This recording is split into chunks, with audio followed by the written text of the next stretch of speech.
દરેક જિલ્લાના ભાઈઓ બહેનો આજે પદયાત્રા સાથે રાજકોટથી કાગવડ સુધી મા ખોડલના સાનિધ્યમાં માની આરાધના કરવા જઈ રહ્યા છે, ત્યારે આ દરેક યુવાનો ભાઈઓ બહેનોને મારા અભિનંદન પાઠવું છું અને આ યાત્રા સફળ અને સુખદાયી રહે એવી મા ખોડલ પાસે પ્રાર્થના કરું. તો આ સાથે રાજકોટથી સંવાદદાતા મોહિત ભટ્ટ જોડાઈ ગયા છે. મોહિત, આ પદયાત્રાનું આયોજન કરવામાં આવ્યું છે. પદયાત્રા અત્યારે ક્યાં સુધી પહોંચી છે અને ખોડલધામના પ્રાણ પ્રતિષ્ઠાના 2 વર્ષ પૂર્ણ થવામાં આવ્યા છે, ત્યારે કયા પ્રકારનું આયોજન ખોડલધામમાં કરવામાં આવ્યું છે તે વિશે પણ માહિતી આપશો.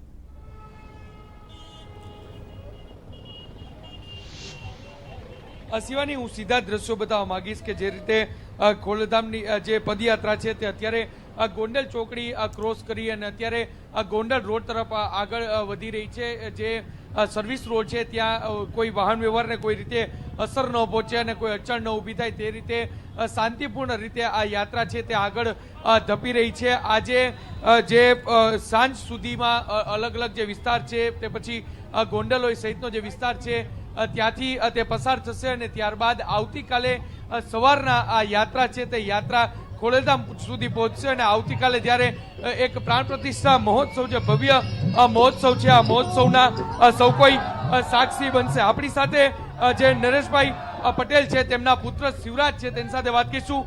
શિવરાજભાઈ, શું કહેશો? આગળ ધપી રહી છે આ પદયાત્રા, કયા પ્રકારનો માહોલ આપ જોઈ રહ્યા છો? માહોલ તમને પાછળ દેખાતો હશે તમારે કેમેરામાં. અત્યારે માણસો જે રીતના આસ્થાથી ઉમટી પડ્યા છે ખોડલધામની માટે, જેમની જેટલી આસ્થાથી દેખાય છે, અને બસ માતાજીની પ્રાર્થના કરી શિસ્તાથી અને એકદમ સિસ્ટમેટિક વેમાં પતી જાય પદયાત્રા. શિવરાજભાઈ, શું કહેશો? આવતીકાલનો દિવસ છે પ્રાણ પ્રતિષ્ઠા મહોત્સવને 2 વર્ષ પૂરા થઈ રહ્યા છે. લેઉવા પટેલ સમાજ માટે આ કેટલો મહત્વનો દિવસ છે? બહુ જ મહત્વનો દિવસ છે, કારણ કે વડીલો, હું બધા એને એમ જ કહેતો, આ પદયાત્રા માટે જે મળવા છે એમ જ કહેતો, વડીલોએ મંદિર આપી દીધું એનો મતલબ એમ નથી કે આપણું કામ પૂરું થઈ ગયું છે. એટલે પ્રાણ પ્રતિષ્ઠા મહોત્સવની જે જયંતિ છે એ આપણે ખોડલધામ જયંતિ તરીકે હવે ઉજવવાનું ચાલુ કરવું જોઈએ. દર વર્ષે સારામાં સારો માહોલ થાય એવી આપણે કોશિશ કરવી જોઈએ. દર વર્ષે સારો માહોલ જોઈએ. આવતીકાલના કાર્યક્રમોની વાત કરવામાં આવે તો ખોડલધામમાં કયા પ્રકારના કાર્યક્રમો રહેશે? કેટલી મોટી સંખ્યામાં લોકો ત્યાં ઉમટી પડશે? એ તો અઝ્યુમ કરવું બહુ અઘરું છે, પણ મારા અંદાજ પ્રમાણે 10,000 ઉપર તો હશે જ મિનિમમ. મને પણ જાજી ખબર નથી. મને કયા કયા કાર્યક્રમો રહેશે? કાલે સવારના પહેલા મહાઆરતી છે 8:30 વાગે.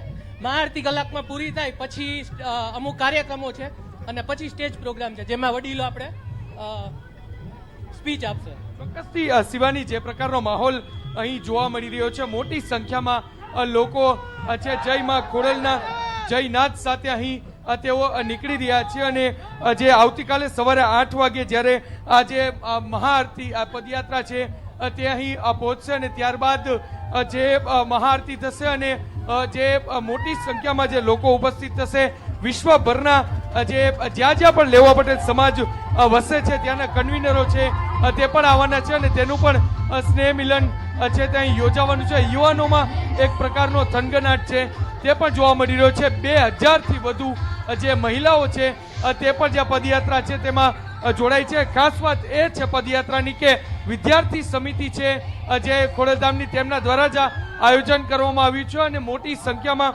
લોકો છે તે ઉમટી રહ્યા છે. લેઉવા પટેલ સમાજ છે તેમના માટે એક પ્રકારે દિવાળી જેવો માહોલ જોવા મળી રહ્યો છે. ગોંડલ ચોકડીનો પડાવ પૂર્ણ કર્યા બાદ હવે સાપર નો પણ પડાવ પૂર્ણ કરવામાં આવશે અને ત્યાંથી ગોંડલ ખાતે પણ એક ભવ્ય જે રથ છે મા ખોડલનો તેનું સ્વાગત થાય તે પ્રકારનું આયોજન કરવામાં આવ્યું છે અને આગળ જેમ જેમ પડાવ થશે તે પ્રકારે ટ્રાફિકની જે કોઈ અવ્યવસ્થા છે તે ન સર્જાય તે માટે પણ ખાસ બંદોબસ્ત મૂકવામાં આવ્યો છે. કાર્યકર્તાઓ દ્વારા જે ટ્રાફિકની વ્યવસ્થા જળવાઈ રહી તે પ્રકારનું આયોજન અહીં કરવામાં આવ્યું છે અને અત્યારે જે રથયાત્રાનો રૂટ છે તે આગળ વધી રહ્યો છે. શિવાની, બિલકુલ મોહિત, પડની માહિતી આપની પાસેથી મેળવતા રહેશું. હાલ આપનો આભાર. તો અત્યારે તો ખોડલધામ પ્રાણ પ્રતિષ્ઠાને 2 વર્ષ પૂર્ણ થવા પર લેઉવા પાટીદાર સમાજમાં ઉત્સાહની લાગણી છે અને મોટી સંખ્યામાં પદયાત્રા કરી રહ્યા છે શ્રદ્ધાળુઓ અને રાજકોટથી ખોડલધામ પહોંચી રહ્યા છે. રાજકોટથી ખોડલધામની પદયાત્રામાં વચ્ચે વિસામો પણ છે. અલગ અલગ ઠેકાણે ચા પાણી અને જે નાસ્તો છે તેની પણ વ્યવસ્થા કરવામાં આવી છે. પણ અત્યારે તો યુવાઓમાં, મહિલાઓમાં અને બાળકોમાં પણ આ પદયાત્રાને લઈને ઉત્સાહ છે.